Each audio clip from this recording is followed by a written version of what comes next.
Koopmeiners, the marquee signing from Atalanta, a player that's printed his name all over Calcio for what he's done under Gasperini for Atalanta, a player that strikes fear in opposition. This is a player that was scoring goals for fun last season against Juventus. And when Juventus signed him for 55 million, I was like, it's a lot of money, but good players, they cost a lot. It's a statement of intent. You've practically gone to Atalanta and grabbed one of, if not their best players. Of course he's going to cost a lot of money, especially when you bear in mind they're selling to a rival. I was like, it's a good signing. It's in an area that Juventus needs strengthening, with Dybala gone, with Sule not really being trusted and moved on. Koopmeiners, you've got the keys. Can you handle the shirt? Can you handle the pressure? With all due respect, it's very different playing for Atalanta and playing for Juve. And he's drowned. I'm telling you guys, he's drowned. I've jumped into the water, tried to save him. He's made me drown with him. He's drowned this season. I feel like it's not even a lack of quality or a lack of talent. I just feel like as a player, his morale, his motivation, his confidence, it's been low throughout the majority of the campaign. He's played in the double pivot. He hasn't impressed. He's played in that number 10 position for the majority of the season, and he hasn't impressed. As of late, he's playing out wide on the right and he is not impressing. And for me, it's really coming across like wrong player, wrong club. I feel like he's carried himself as a professional. He's always been available. If anything, as wild as this may sound, he's been too available, because there's been periods where I'm thinking, brother, like, get injured. I'm trying to see someone else in that position. I want to see Juve without Koopmeiners in the 10. He's been available. He's carried himself like a pro, but maybe it's just first season syndrome, or maybe it's just a matter of wrong player, wrong club. It pains me to say, but I grade it D. Next is Khephren Thuram. Bright and early. I grade it A. A.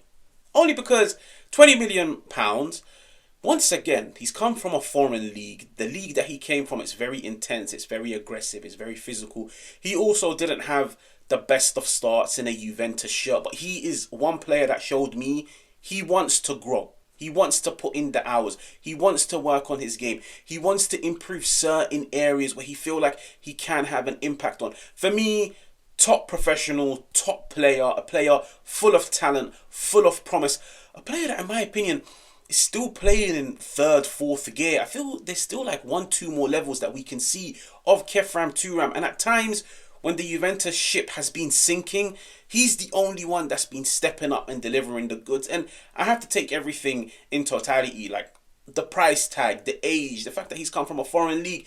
I feel like he's really, really, really impressed. For me, I grade it A. Up next is Nico Gonzalez. Now, everybody that watches my channel knows my honest opinions on this player. Let's just put it out there. I grade this D. An 8 million loan fee with a purchase option of 25 million. So it makes it 33 billion. And I've said this before and I'll say it again. I don't feel like he's a player that's cut out for Juventus. I feel like he's a talented player for Fiorentina. But for the Juventus that I know, that I've grown up watching, I don't think he has the talent. And I think as a player playing out wide in an offensive zone where you're now required to chip in with goals and assists, the best of players are talented in both departments. They can score goals, they can create opportunities. But some players, they specialize in one.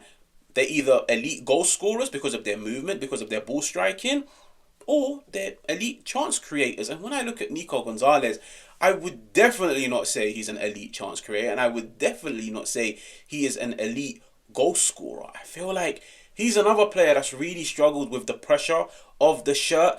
And similar to Koopmeiners, he's now going through a period where he's drowning, and Motta is sticking by him and telling him, I trust you.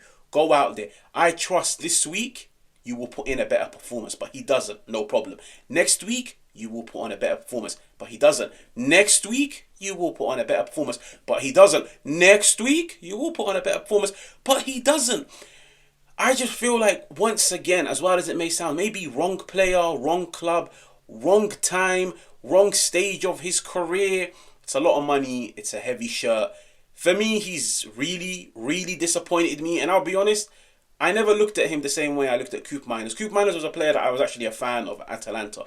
Nico Gonzalez, when I watched him at Fiorentina, I was never ever like a massive fan and told myself he's worthy of a move to a top club. I was like, he's talented, he's good. But I never thought Juventus would go in for him. And I grade it D. Up next, Francisco Conceição. Now, the title literally says brutally ranking, and I don't want to come across pessimistic. I don't want to come across like a very negative Arab.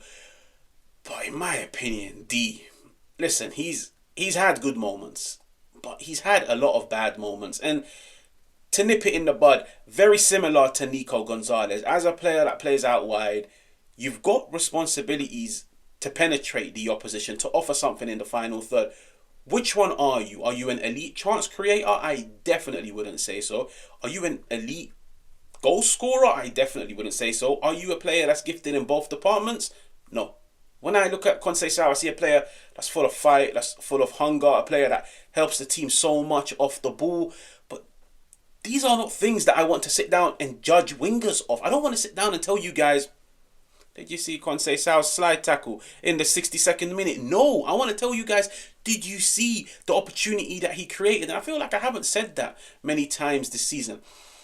I watched him at Porto, and let's just say, similar to Nico Gonzalez, I told myself, talented player, he's good, but he's not cut out for Juventus. I will be honest, and with his case, it's a dry loan. Juventus have got the option if they want to sign him in the summer. Me, personally, I would sway away from that move. I feel like he's had a season in Turin. He's shown he's unreliable in terms of performances. He's shown he's unreliable in terms of injuries. I would just close the Conceição chapter at Juventus. So I grade it D. Up next, Di Gregorio from Monza on loan, but Juventus have secured his services on a permanent basis. I believe it was done around January. Now, Di Gregorio, I feel like he's another goalkeeper. He started off a bit slowly. There's a lot of pressure being Juventus' number one, especially when you bear in mind who was Juventus' number one? Buffon. It's a big position to fill. It's boots that are very heavy. With Di Gregorio, I feel like he started off a little bit slowly. There were times where he was conceding goals where I was sat telling myself, But I really feel like, similar to Khephren Thuram, when you're a new signing, you come into a new team that's full of pressure, full of demands, full of standards. It takes a while to grow. But there's no guarantee that you will grow. You have to want to grow. And for me, with Di Gregorio, I've seen the growth. I really have. There was a period in the season where I was looking at him and saying, maybe he is a liability in goal. But for me, he's grown. For me, when I look at the price tag, when I look at the jump that he's made from Monza to Juventus, I grade it an A. I really do. I feel like he's grown. He's shown leadership. I feel like he's now coming across like one of Juve's more consistent of performers, and you always want that in your goalkeeper. Your goalkeeper is supposed to breed confidence, and I'll be honest with you guys, I'm slowly becoming a fan. I like the player. I grade it an A. Now, next, Kalulu. Kalulu was, let's just say, the third option on the list for Juve. Number one was Calafiori. Number two was Todibo. Third option, I always said it looked like a panic buy, Kalulu. From Milan, where he was deemed surplus to requirements because of his injury record, he comes for 4 million. Now, he's another player that Juventus have now secured on a permanent basis. For me, I give him an A. I really do. At the start of the season, you walk into Juve from a rival, and I feel like he really rolled back the years. He showed the Kalulu of Milan's Scudetto winning season. He was, for me, one of their most consistent of performers. He was, for me, a player that defensively was rock solid. At the beginning of the season, that partnership he built with Gatti, it was amazing. There's a reason why Juventus were unbeaten for so long. There's a reason why Juventus had so many clean sheets. Kalulu, for me, for the price tag, for the context around the signing, I grade it an A. After that, we got Juan Cabal from Verona, a player that was signed for 10 million. Once again, the jump from Verona to Juve, it's massive. He's a player for me that I really like, but I can't grade him too highly because I don't feel like he was given the opportunity. He started off the season and he done really well. Then he was phased out of the picture, but then he came back in and he done well. But then the ACL injury, it just disrupted his whole campaign. It meant he was out for the season. Because of the context over his season, I have to put him on a C, but he's definitely a player that's got potential in the next year to go up to a B, maybe even an A. He's a player that's full of promise, that's full of hunger, he's talented, he's gifted in the final third. There's margins for growth, and I look at his mentality, I look at his body language on the pitch, And I like it, I really do. So I grade it C. Now, let's look at the January recruitment. Number 1, I call him Darth Veiga. You see it? Renato Veiga, Darth Veiga. Anyways, Renato Veiga, I grade it A. I really, really, really, really do. You might say he hasn't played much. I just think this kid, ever since he put on that Juve shirt, he understood his assignment. He didn't come to Juve telling himself, I'm just here to get my minutes and then go back to South London with Chelsea. He came to Juve and he was like, this is my home. I want to put on the best audition I ever can to Juve, to Motta, to Gintoli. I want to give you guys 100 reasons to sign me on a permanent basis. I want to give you guys 100 reasons to make me a priority signing in the summer. And for me, he brings everything I like in a modern day centre half. He can carry the ball. He can break lines. He's aggressive. He's technically gifted. He wins his duels, whether they're on the ground, in the air. Do I think Juventus can sign him? Yes. I reckon anything north of 20 million, they can definitely strike a deal with Chelsea. But for me, for a player that practically came to Juve and just got thrown into the mix because of injuries, he didn't really have time to adapt, to understand the manager, to understand his teammates. He just got thrown out there because of injuries. And he showed, I can step up. I can handle the pressure. I care about this club. I feel like a lot of these summer recruits, they don't care about Juve. They just more care about the money. They just care about getting Juve on their resume. Veiga looks like a player that cares about Juve, that wants to stay at Juve, that wants to grow. And for me, I give it an A. I really do. Up next, Lloyd Kelly. Let's keep it short and sweet. Grade D. Not a fan of the signing in the slightest. I feel like the obligation to buy is crazy, especially the fee, which is reported 20 million. I don't really have anything against the player. I just feel like he isn't cut out for Juventus. I don't feel like he's talented in possession. I don't feel like technically he's the best one playing out of the back or carrying the ball forwards. I feel like at times he has lapses in concentration where the opposition can exploit him. I feel like even physically, for a player of his physique, he does get the beating of. And for me, I mainly focus on everything around the signing, the way he was signed, the timing, the fact that there were other players that could have been bought instead, the obligation to buy. Then I look at his previous history, couldn't break into the Newcastle team, was phased out of that Bournemouth team. As much as there was some promise of him at Bournemouth, I just look at the signing, and when I saw the rumours to Juventus, I was like, this must be an early April Fool's joke. But in reality, it wasn't. So for me, I graded it a D. After that, and the final player is Kolo Muani. Show me the money. Kolo Muani, he came to Juventus from PSG.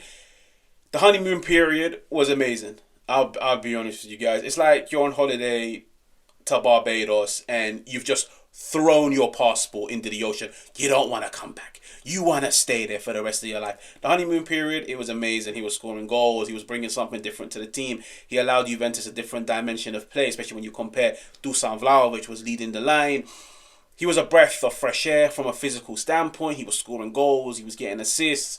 He was becoming a bully to some of these Serie A defenders. And let's just say all honeymoon periods come to an end. Now, I sympathise with any player that leads the line for Juventus, mainly because it's not a team/system that generates a surplus of opportunities for the number 9 to convert. And there's a reason why I always stand by Dusan Vlahovic. There's good and there's bad, but I always sympathise with him because of his lack of output. And I say the same about Kolo Muani.